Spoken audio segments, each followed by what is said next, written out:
Yes, so my name is Lexly Nirvana. I do Christian hip hop and reggaeton. I'm actually from Texas, South Texas, so we're really close to the border.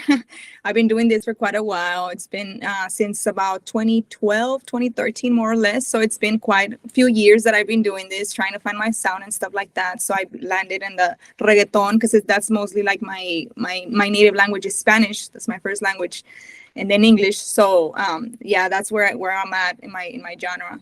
And also, I mean, I also do some English music, Christian hip hop, but yeah, that's me.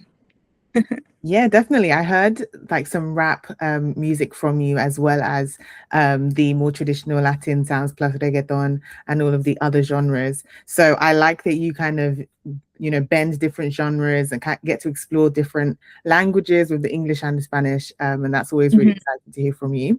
But the reason I reached out to you, Lexley, over DMs for this interview, because those of us who are fans of Christian music and wrestling kind of met in the middle with some great news that happened with you recently. So I would love for you to tell the listeners all about what's going on.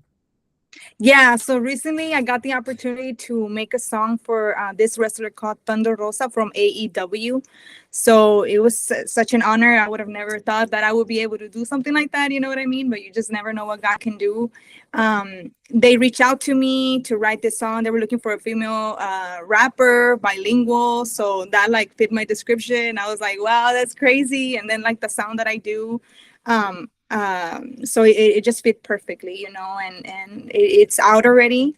It's called Blood and Fire, and it's on AEW's page. So with Thunder Rosa, the wrestler, she's also Mexican, so it's something like that. We both share the same thing, We're both we're both from Mexico, so yeah, Mexican roots.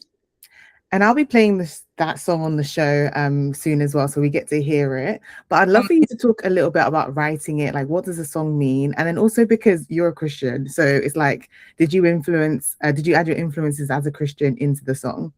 No, yeah, definitely. Yeah. They were able to, they actually let me write freely. So I was able to, when I got cause I like to ask like, hey, what do you want me to write about? Like what exactly, just to make sure. And they're like, no, just, I want you to write talking about, what did they say? I don't remember exactly the exact words, but I know I was like, what, I'm going to base it on Proverbs 31. So I remember that day, like I was just like, you know what? I think I'm gonna take a little bit time off of work so I can like focus on this. You know what I mean? And I mean, work is pretty cool. So like they let me and stuff. So I was able to write to that and Proverbs 31, and it's just talking about.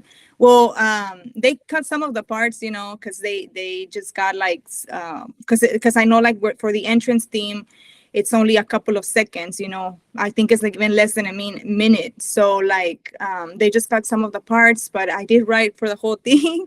But it's okay. And what it's saying is like I'm standing up for the truth, so I'm being light in the darkness.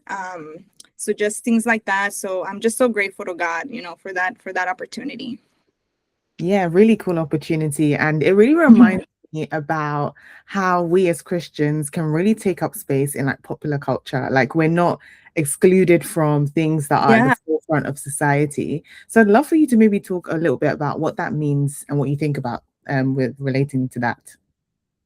Yeah, so I really think like it's a great opportunity that I mean, our sound has been improving a lot, you know what I mean, as a Christian rap, Christian like reggaeton, all that, like it's been improving, it's been getting really good, and we've seen like artists like Daddy Yankee, be doing a now like Christian reggaeton, like that's crazy, you know what I mean? But there's nothing impossible for God.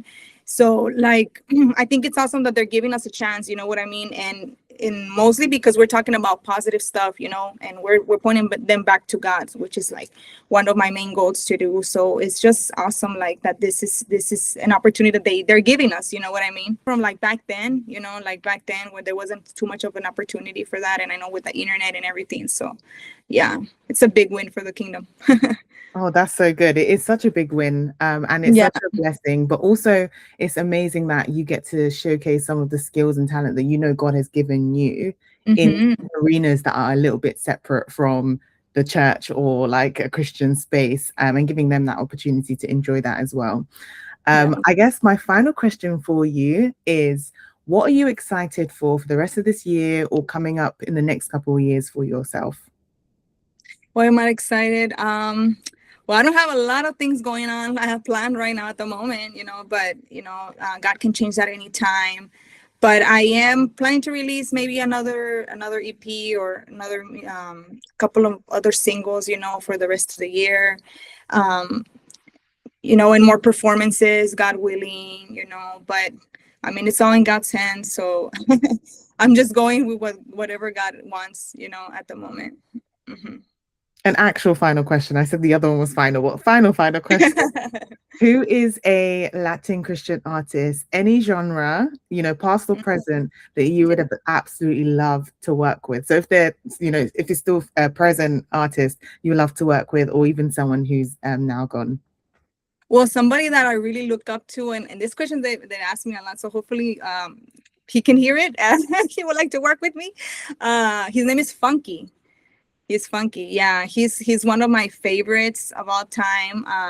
And it has a little story to it because like when I became a Christian, one of the things that really pulled me back to the world was music because I used to listen to a lot of secular music. So I remember I was like, I think I should stop listening to reggaeton because I like partying and stuff like that, you know what I mean? But when I heard funky, I was like, wait, I don't have to stop listening to reggaeton. Like it's about the message. It's about what is being said, what's being projected. So I was like, yeah, he's my favorite. So I've been listening to him since, and hopefully one day I can work with him, just never know.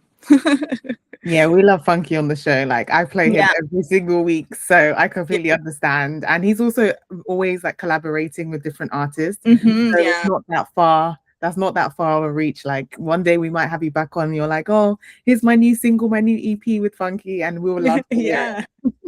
Yeah, Thank I you so declare much. it. Exactly. Yes.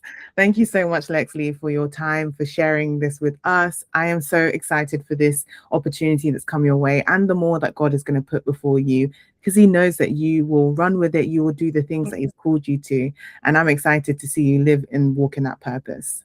No, thank you so much for having me. God bless you guys.